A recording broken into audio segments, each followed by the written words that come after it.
Okay, ladies and gentlemen, my name is Peter Hewlett, and I come from the Llŷn Peninsula, Aberdaron on the Llŷn Peninsula, which is top left in Wales. Can I have a show of hands, please? Everybody who's been to the Llŷn Peninsula. Okay, right. Well, that's very encouraging. This is a story of a walk and a walking business that really has had every advantage that you could hope to have, I think. We are a group of people in Aberdaron who had some private capital. We had access to quite a lot of grant money, and we were very optimistic, and we created essentially a new walk. We called it the Edge of Wales Walk, because nobody could pronounce the Llŷn Peninsula, nobody could spell it, and very few people in England knew where it was. That's the group of us. In the early years, it's very unkind, the things that age does. But we were optimistic. We had a saying, Walt Disney's saying, if you can dream it, then you can do it. And we had at our disposal a beautiful area. The Llŷn is a genuinely beautiful area, and it has at its tip Bardsey Island, and that's an ancient pilgrimage destination. So we created what was essentially a pilgrimage walk. And the reason we were interested in doing it wasn't really to make a lot of money, because pickings from walking tourism are very modest. It was to provide inspiration, leadership, to show by example that you could create a sustainable business, to lead by example, to show it's possible to develop an area, to have tourists in an area without actually spoiling either the landscape or the culture. And we felt that the area was threatened by an alternative model, which was converting the beautiful areas with beautiful views to caravan parks. I don't know whether you have the same problem here, but it's acute in Wales. And so we created this walk along the north coast of the Llŷn, initially 47 miles. We did quite a lot. Part of it was already a council route, but we put up some of our own signs, and we were very fortunate that it was then adopted by the local authority as part of the Llŷn Coastal Path. And then we were fortunate that another group of people created a pilgrimage route from Holywell to Bardsey Island. So we have another path essentially feeding into it. And then more recently, we've had the Wales Coast Path. So these are a whole series of government investments to improve the path. And each time it's created more and more publicity for us. So it is part of the Wales Coast Path now. The scenery is really excellent. So it's a sought-after location. And with Bardsey Island at its tip, it had a unique selling point, which you need on a linear route. We also had another cultural advantage, which was the poetry of R.S. Thomas. R.S. Thomas was the vicar of Aberdaron for many years and retired to the area. So we had people, it added additional interest. It was also, we had encouragement from the tourism authorities, because traditionally, as a holiday destination, Wales catered for the Bucket and Spade Brigade, and those holidays had been in decline for many years. And so the authorities in Cardiff were anxious for alternatives. And they were very concerned at the rate of hotel closure, because it's once the rot sets in on a hotel, it's very hard to reverse it. So they needed quickly alternative markets, and we were able to give some assistance in that area. We had our own minibus, because this is a linear trail.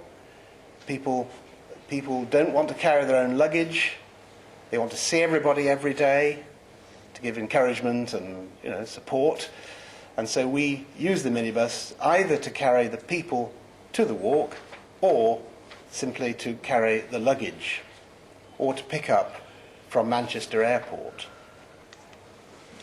We also developed our own accommodation in Aberdaron because a lot of the hotels would close down in the autumn and not reopen until the next spring.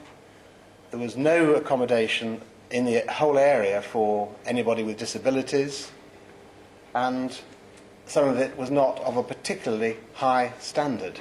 So we created our own accommodation, and that's useful for giving talks as well as bed space. We needed a market, and we were very conscious that the professional classes of Europe, mainland Europe, have been on walking holidays for much longer than the professional classes in England, and so we appealed to a lot of overseas tour operators, and were very successful. I can talk to you about that at great length, but they provide the key, I would say, it's a key driver. If you can find the equivalent of David Kay in Dusseldorf or Munich or Paris, then you've won. And bring them over here and show them what you've got to offer, and produce product that they can buy, then you're in business. We made a reasonable success of the walking business on the Clean, and so we were given the authorities, the tourism authorities, gave us responsibility for promoting the whole of North Wales as a walking destination. And we run an organisation called Walking North Wales, which has its own website and which brings overseas tour operators to North Wales to let them sample what we have. And we gradually collected people, suppliers and friends who had skills, and we developed other tourism businesses on the back of it, really. We have a cruise excursions website where we build tours for day passengers calling on cruise ships, people who want to be independent of the ship's own tours. So we've created an advanced website for that. And we also are conscious that a lot of local authorities only have static maps. I think around here, most of your publicity material on websites is based on static maps. Well, interactive maps are the thing now, and we do some work in producing those for local authorities and businesses. So this is a walk that had it all. We even had a film. So if I could show you the film just for a few minutes, please. Give you a flavour of the sort of thing that we're been offering.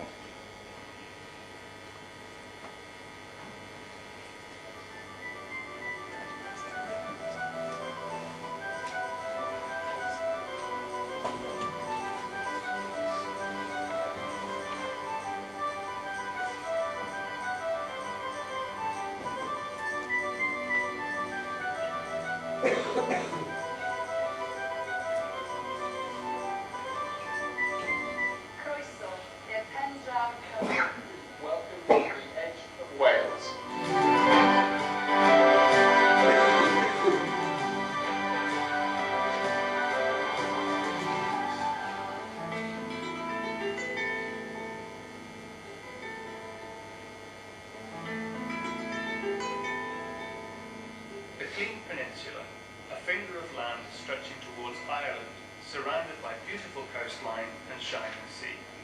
A magical area of Wales just west beyond the Snowdonia mountain range. The region is a walker's paradise, not least for the Pilgrim's Trail, leading all the way from Clonagh Bower to Bardsey Island. Recently improved and upgraded, This 47-mile stretch of land offers beauty and tranquility to all, and Edge of Wales Walk offer the highest quality service to make your visit as memorable and as enjoyable as possible. You can walk the whole or part of the trail and also travel by boat to the beautiful island of Barnsley.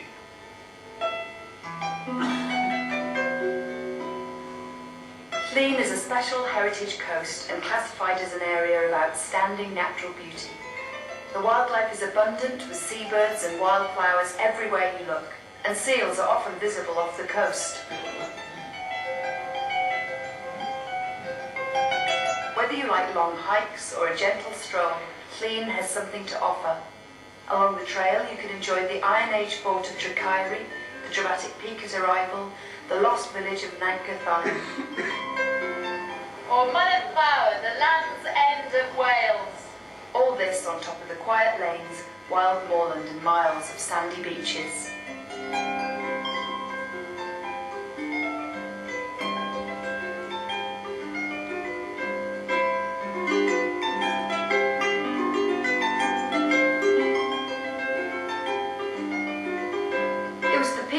Of Llŷn that attracted the early Welsh saints as they kept the flame of Christianity alive in the Dark Ages. St Cadfan, St Beuno and others came from Brittany to build churches here. When pagan Angles and Saxons seized land to the east, holy men fled seeking sanctuary on Bardsey, a jewel set in the Irish Sea at the tip of the peninsula.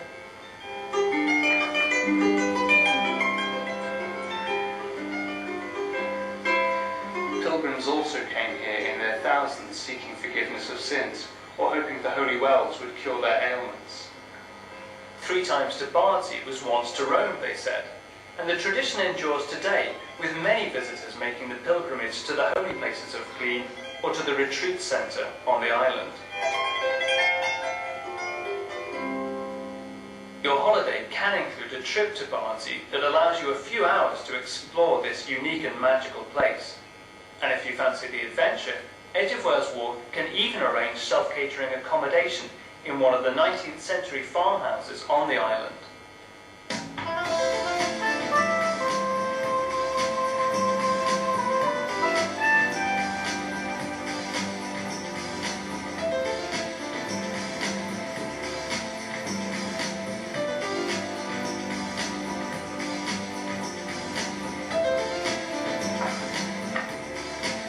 Edge of Wales Walk is an organisation set up on a not-for-profit basis whose sole purpose is to attract walkers here and give them the best quality service. Transport, accommodation, guidance, Edge of Wales Walk will deal with all the arrangements.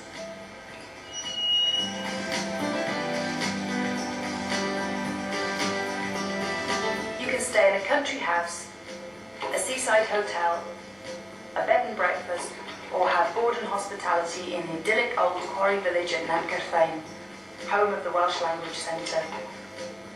Or if you prefer self-catering, then try these log cabins at Aberdaron, new in 2003 and all with modern facilities.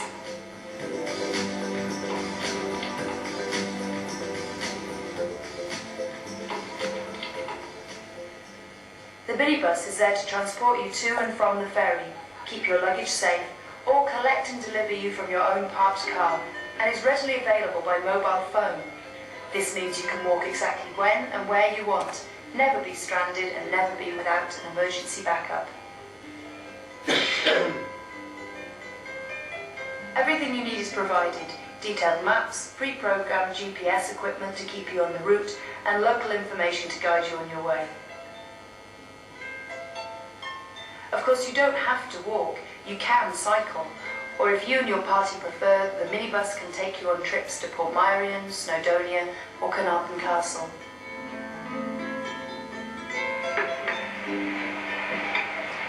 Whatever you decide to do during your visit, you'll certainly enjoy the convivial atmosphere and the warm welcome. Cheers. I think the traditional image of... Right, we'll stop the film there because this bloke's a boring old windbag. So, that's the story of the walk, but I must be honest with you that it hasn't all gone entirely to plan. I wouldn't call it failure. I mean, there's no such thing as failure. There's you just discover another way that isn't going to work. But there are some things which we did wrong, and I thought I'd share these with you just before the coffee break. First of all, I don't think we fully appreciated the spending patterns of the different groups in the market. You know, if you put it crudely, that there are members of rambling clubs in England where they walk every week locally, and then they go on sort of weekends away, holidays away, maybe 3 or 4 times a year. Well, these are people who don't want to spend very much money. You know, there is a stingy group amongst walkers, and they really don't want to spend very much. And you're not going to make very much money out of them. There is another group, again, this is very in crude terms, members of the professional classes on mainland Europe, where they are quite prepared to spend serious money on hotel accommodation and service. So you've got to find that group. You need to know your market. And linked to that, really, I think there is the problem of dishonesty. Now, nobody should tell lies, but everybody does tell fibs. The one group of people you shouldn't tell fibs to is yourself.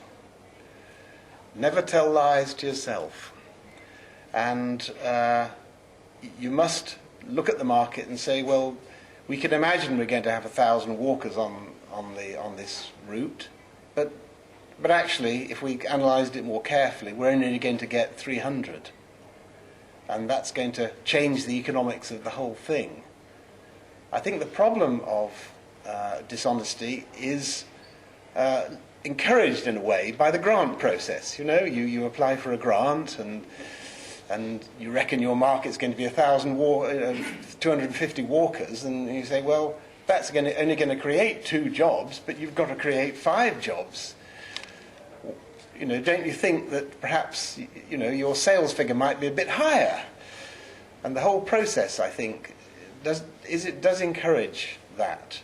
But whatever you do, look at it calmly and rationally, and just decide how many groups of people from Dusseldorf you're going to be able to attract.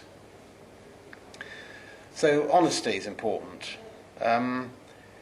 We failed in part, I think, to carry the local people with us. You know, the Sleen's a very special area. There is a problem of outmigration, and there's a problem of the language, which of course, you know, the Welsh language. And I don't think we ever really fully carried the local people with us. I mean, I cannot help but be an Englishman abroad, and I think we would have succeeded better had we carried either the different groups locally with us, or also the local authority. They're in 2 minds about tourism. You know, here I get a different feeling. But the authorities up on the Sleen are in 2 minds about it. For cultural reasons, I think. Too many tourism is going to dilute.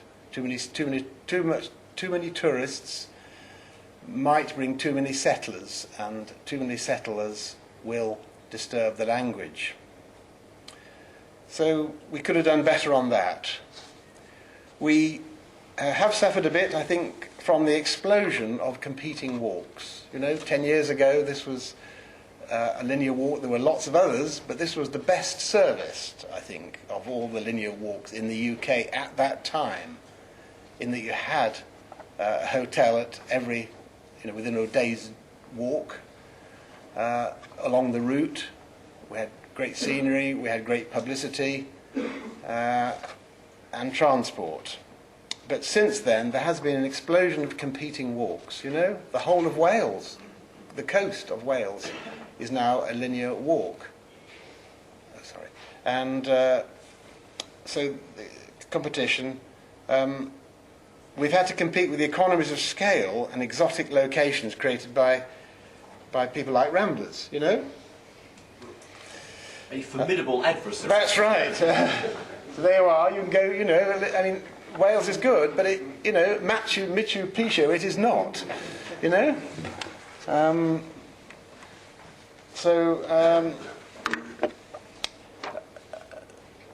Also, beware of the decline of accommodation reaching a tipping point, you know? Once the rot sets in on accommodation, it is very difficult to turn it round. But most worrying of all, we've overcome nearly all these things, but most worrying of all is there is now a credible alternative vision for the Llŷn Peninsula. And that is, I'm afraid, linked to wind turbines. Because, you know, halfway through the last 10 years, we'd just about talked a lot of the local farmers around to the idea of encouraging walking, providing employment in the local hotels for their offspring, and bringing money to the area. But since the craze for onshore wind turbines set off, there is an alternative version. Also, if you can get permission for caravans, you make money. A capital sum accrues. And a wind turbine in a decent spot can yield you £60,000, £70,000 a year. And so suddenly there's been a turnaround, because the last thing you want is a footpath through your land if you want an onshore wind turbine. The last thing you want is an area of outstanding natural beauty busybody committee telling you you can't have a wind turbine. So the vision that we had for the peninsula is being challenged. Thank you very much indeed.